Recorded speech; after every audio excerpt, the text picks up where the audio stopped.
فبأي آلاء ربكما تكذبان خلق الإنسان من صلصال كالفخار وخلق الجن من مارج من نار فبأي آلاء ربكما تكذبان رب المشرقين ورب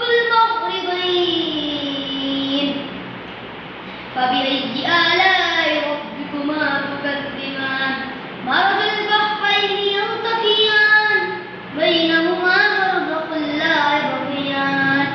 فبأي آلاء ربكما تكذبان يخرج منهما اللؤلؤ والمرجان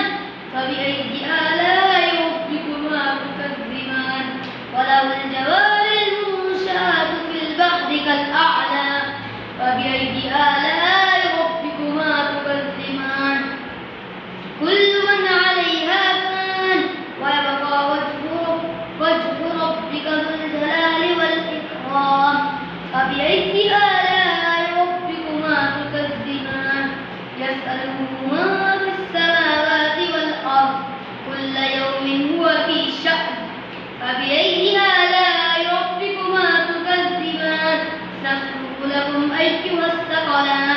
فبأي آلاء ربكما تكذبان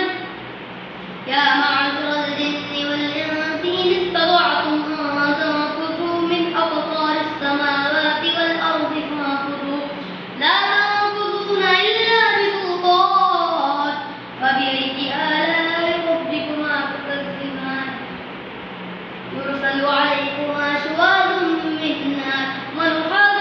فلا تنتصران فبأي آلاء ربكما تكذبان فإذا انشقت